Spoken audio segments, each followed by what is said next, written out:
चलिए, वक्त हो गया है हमारे विशेष सेगमेंट एग्रीमीटर का। और आज के एग्रीमीटर में हम एग्री कमोडिटी से जुड़े तमाम महत्वपूर्ण अपडेट लेकर के आपके सामने हाजिर हैं। इस अपडेट में हमारा साथ देने के लिए जुड़ रहे हैं कमोडिटी समाचार सिक्योरिटीज़ के co-founder and head research Ankit Kapoor जी।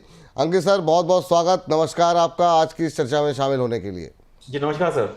नमस्कार सर। तो चलिए अब शुरू करते हैं एग्रीमीटर का सफ़र। और सबसे पहले बात करेंगे गेहूं को लेकर के। बीते 15 दिन की बात करें सर, तो गेहूं की कीमतों में 350 रुपये से ज़्यादा की गिरावट तो आ चुकी है। हालांकि गेहूं की सरकारी खरीद अभी भी जारी है और 31 मार्च तक सरकारी एजेंसियों ने एमएसपी पर करीब 3.86 लाख टन गेहूं खरीद लिया है। इसके अलावा इस साल गेहूं उत्पादन रिकॉर्ड करीब 1154 लाख टन रहने का अनुमान जताया जा रहा है और 1 मार्च तक केंद्रीय पूल में 134 लाख टन गेहूं का स्टॉक है। ऐसे में आप गेहूं की कीमतों में रिकवरी की उम्मीद आपको कब तक दिखाई दे रही है, या फिर आपको लग रहा है कि ये जो गिरावट देखने को मिली है वो थोड़ी और गहरा सकती है? ओवरऑल गेहूं को लेकर के आउटलुक क्या है आपका? सबसे पहले तो बात करेंगे गेहूं की जो अभी खरीदी हुई है। वैसे तो जनरली जो खरीदी होती है गेहूं की वो 31 मार्च के बाद होती है, लेकिन इस बार गेहूं की खरीदी थोड़ी सी पहले देखने को मिली है। सबसे ज्यादा खरीदी जो देखने को मिली है वो मध्य प्रदेश की तरफ से देखने को मिली है। करीब 3.44 लाख टन की उन्होंने खरीदी करी है। ओवरऑल अगर देखें तो वीट प्रोडक्शन जो है आपने जैसा बताया कि 11.5 लाख करोड़ आज टन के आसपास हो गया है और स्टॉक भी जो है गवर्नमेंट के पास में काफी अच्छा रखा हुआ है। तो अभी जो है कटाई चालू हुई है तो उसके बाद में अभी मार्केट में फसल आना चालू हुई है, तो दबाव जिस तरह से अभी देखने को मिला है मुझे लगता है कि आने वाले समय में गेहूं के ऊपर ये दबाव जारी रहेगा। तो अभी जो अपन देख रहे हैं कि 2700 से 2800 की एक रेंज में ट्रेड हो रहा है कहीं गेहूं, तो मुझे लगता है कि आने वाले टाइम में थोड़ा सी और गिरावट देखने को मिल सकती है क्योंकि प्रोडक्शन ज्यादा है। तो कहीं भी 2600 के आसपास का लेवल मिलता है। अगर हम एमएसपी की बात करें तो एमएसपी 2475 है, तो काफी ऊंचे लेवल की एमएसपी है। तो गवर्नमेंट ने जिस तरह की एमएसपी बढ़ाई हुई है तो एमएसपी के नीचे तो मुझे नहीं लगता कि भाव जाएंगे, लेकिन हाँ अभी 100 से 150 रुपए की अभी थोड़ी सी और गिरावट देखने को मिल सकती है। अगर थोड़ा मीडियम टर्म व्यू रखें सर गेहूं को लेकर के, तो क्या मतलब गिरावट के बाद बाय करना चाहिए या करंट लेवल पे भी बाय किया जा सकता है? आप क्या सलाह रहेगी आपकी गेहूं को लेकर के अभी? जो ट्रेडर्स हैं उनको तो देखिए अभी नया माल आ रहा है तो उसके अंदर डेफिनेटली उनको खरीदारी करके चलना चाहिए। और अगर यहाँ से 50 रुपए की भी गिरावट मिलती है तो डेफिनेटली बाय करके चलना चाहिए। लेकिन अगर लॉन्ग टर्म में देखें या फिर मीडियम टर्म में देखें इस दिवाली तक के, तो बहुत ज्यादा इसमें प्राइसेस के एप्रिसिएशन की उम्मीद नहीं है। इसका कारण यही है कि ग्लोबल मार्केट में जिस तरह से अभी गेहूं का प्रोडक्शन चल रहा है, इंडिया में स्पेशली अगर देखा जाए तो गेहूं का जो प्रोडक्शन है वो 11.54 करोड़ टन का है, जो पिछली बार से कहीं ज्यादा रहने के अनुमान है। और पिछली बार भी जो था वो काफी ऊपर था। तो रिकॉर्ड स्तर पे इस समय गेहूं का प्रोडक्शन है, तो डिमांड में जिस हिसाब से है मार्केट के अंदर उस हिसाब से प्रोडक्शन भी है। तो प्राइसेस बहुत ज्यादा ऊपर की तरफ देखने को नहीं मिलेंगे, लेकिन अगर दिवाली तक का अगर व्यू लगा के चलते हैं, दिवाली तक का अगर उम्मीद लगा के चलते हैं, तो कहीं ना कहीं हमें वापस से 2903 तक के टारगेट देखने को मिलेंगे। लेकिन मुझे लगता है कि इस रेंज में देखने को मिलेगा। बहुत ज्यादा इस साल गेहूं से उम्मीद करना नहीं चाहिए। सर गेहूं से बहुत ज़्यादा उम्मीदें जो है वो नहीं पालनी चाहिए। चलिए, तो फिर गेहूं से आगे बढ़ कर के थोड़ी सी और कपास की बात कर लेते हैं। अमेरिका के कृषि विभाग यानी यूएसडीए की फॉरेन एग्रीकल्चर सर्विस एफएएस ने यह अनुमान जारी किया है कि मार्केटिंग ईयर 2025-26 में भारत में कपास की बुआई में 3% की गिरावट आ सकती है और बुआई घट करके 114 लाख हेक्टेयर रहने का अनुमान जताया गया है। दलहन, तिलहन और जीरा में मुनाफा मिलने की उम्मीद में किसान अब कपास की बुआई में हल्की कमी भी कर सकते हैं। सर, इसको लेकर के आपका व्यू क्या है? ये जो रिपोर्ट सामने आई है यूएसडीए की लेकर के, एफएएस की जो रिपोर्ट है, और इसका असर किस तरीके से देखने को मिल सकता है?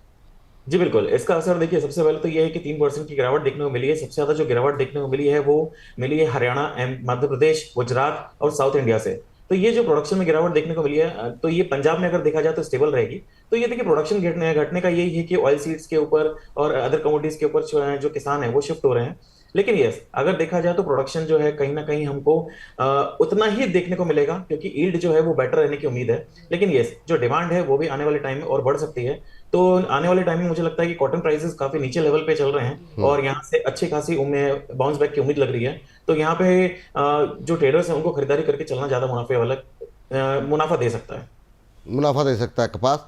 तो इस पर सर थोड़ी सी और थोड़ा सा एनालिसिस आपका चाहेंगे कि यहाँ पर अगर हम देखें तो यूएसडीए की जो फॉरेन एग्रीकल्चर सर्विस एफएएस ने मार्केटिंग ईयर 2025-26 में भारत में कपास उत्पादन का अनुमान पिछले मार्केटिंग ईयर की तुलना में 250 लाख गांठ पर अभी स्थिर रखा हुआ है। कॉटन एसोसिएशन ऑफ इंडिया ने सीजन 2024-25 के लिए कपास उत्पादन के अनुमान में 2% की कटौती की हुई है। ये जो उत्पादन के नंबर्स हैं और जो करंट सिचुएशन है उसको देखते हुए अभी आप कीमतों का आउटलुक क्या देख रहे हैं, क्या लेवल्स देख रहे हैं, क्या सजेशन दे रहे हैं इस समय कपास को लेकर के? देखिए, कपास का अगर हमने अभी आपने जैसे बात करी कि 3% की कहीं ना कहीं डाउनफॉल देखने को मिल रहा है। यील्ड डेफिनेटली एक एक्सपेक्टेशन है कि यील्ड 257 मिलियन बेल्स की हो सकती है, लेकिन एक्सपोर्ट्स की बात करें तो वो भी हमारे यहाँ पे बढ़ने की उम्मीद है। 1.5 मिलियन बेल्स की उम्मीद है कि यहाँ से एक्सपोर्ट्स बढ़ सकते हैं। वहीं अगर देखा जाए तो इम्पोर्ट घट सकते हैं, क्योंकि हाई कॉस्ट की वजह से कॉस्ट अगर बढ़ती है तो डेफिनेटली कहीं ना कहीं इनका ऊपर असर देखने को मिलेगा। तो अगर पूरा देखा जाए ओवरऑल सिनेरियो, तो कहीं ना कहीं मुझे लगता है कि कॉटन आने वाले समय में काफी तेजी देखने को मिल सकती है, और ये काफी सपोर्ट प्राइस के आसपास ट्रेड कर रहे हैं। हम्म। तो ये बात निकल करके आती हुई अब चलते चलते सर आपसे जानना चाहेंगे कि अभी आपकी इस समय अगर कोई ट्रेडिंग स्ट्रेटजी होगी तो वो क्या हो सकती है, टॉप ट्रेडिंग कॉल्स आपकी क्या रहेगी, कहाँ नज़र रखें अभी? अगर आप एनसीडीएक्स पे ट्रेड करते हैं या फिर आप मार्केट में हैं तो ग्वारगम के ऊपर आप ट्रेड कर सकते हैं। काफी अच्छा पॉजिटिव लग रहा है आउटलुक। 10,330 के आसपास इसके अंदर खरीदारी कर सकते हैं। 9,750 का स्टॉप लॉस रहेगा। आने वाले समय में 11,220 तक के टारगेट देखने को मिल सकते हैं। वहीं अगर दूसरी कमोडिटी की बात करें तो उसमें मुझे जो अच्छी लग रही है कोकुड। कोकुड काफी टाइम बाद अगर देखा जाए तो डबल बॉटम पैटर्न बना हुआ है और एक ब्रेकआउट दिया है, काफी हेल्दी ब्रेकआउट दिया है इसने। तो थोड़ी सी भी अगर गिरावट मिलती है तो 2800 के आसपास खरीदी करी जा सकती है। स्टॉप लॉस जो रहेगा उसका 2650 का रहेगा, और आने वाले टाइम में इसमें 3150 तक के टारगेट देखने को मिलेंगे। ठीक, तो ये वो दो कमोडिटीज़ है जहाँ पर आके आप ट्रेड इनिशिएट कर सकते हैं। सबसे पहले तो कॉटन सीड ऑयल केक आपकी स्क्रीन पर है, जहाँ पर अप्रैल फ्यूचर आपको खरीद के चलना है। 2800 के आसपास खरीदने की सलाह दी जा रही है। 150 रुपये नीचे यानी 2650 पे एक स्टॉप लॉस यहाँ पर सजेस्ट किया गया है आपको, और ऊपर की तरफ 3150 3150 के लक्ष्य के साथ आप यहाँ पर खरीदारी करके चल सकते हैं। दूसरी कंपनी जहाँ पर माफ़ कीजिएगा दूसरी कमोडिटी जहाँ पर आपको नज़र रखनी है वो है ग्वारगम। यहाँ पर भी अप्रैल फ्यूचर खरीद करके चलना है। 10,330 पर आप खरीदें इसे। नीचे की तरफ 9,750 ये आपको स्टॉप लॉस रखना होगा, और ऊपर 11,220 का लेवल देखने को मिल सकता है। तो ये स्ट्रेटजी ग्वारगम में अपना करके आप मुनाफा कमा सकते हैं।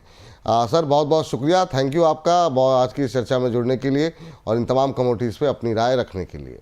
Thank you so much. नमस्कार। Thank you sir.